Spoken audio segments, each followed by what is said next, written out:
All right, good Friday morning. It is good to be with you. I just want to go real quick and kind of jump in.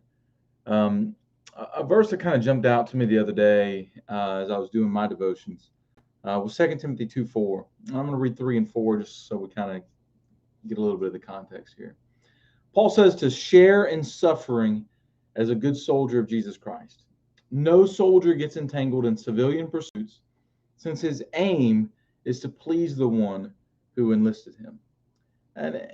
I've read this verse I don't know how many times, and I don't know if this happens to you when you're reading scripture. Sometimes you're reading a verse you've read a lot of times, and just something jumps out at you. And um, for some reason, when I read verse 4, it really hit me in my own life, and certainly I know this is something that we all struggle with.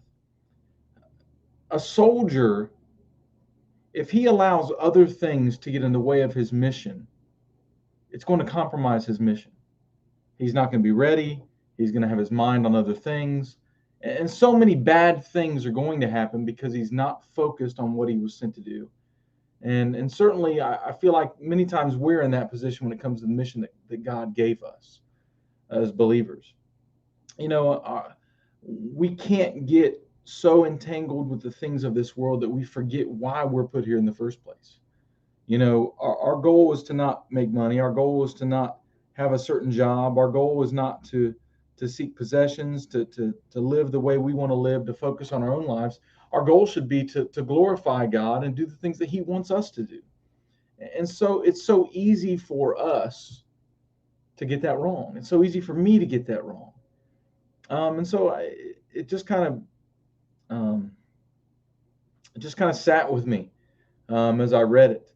And obviously, it reminds you of Romans 12:2, where it says, "Be not conformed to this world, but be transformed by the renewing of your mind, that you may prove what is good and acceptable and perfect will of God, which is your reasonable service."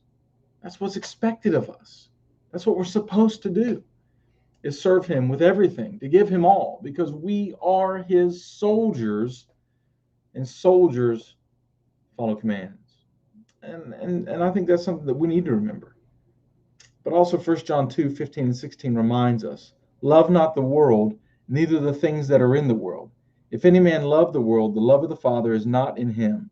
For all that is in the world, the lust of the flesh, the lust of the eyes, and the pride of life, is not of the Father, but is of the world. Where's our love? Do we love the one who saved us and gave us this mission? Or do we love all the things that surround us? And hopefully that can refocus us. It's so easy, especially in the world we live in. It's so easy to get entangled in everything else. Some of them are good, but they take us off our mission.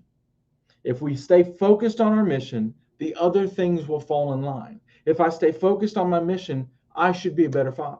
If I stay focused on my mission, I should be a better pastor. If I stay focused on my mission, no matter what job I have, I should be better at it. But sometimes we focus on the jobs and on our lives and forget the mission. So hopefully that challenges you today. I know it's short, but sometimes short and to the point's good. Hope you all have a wonderful weekend.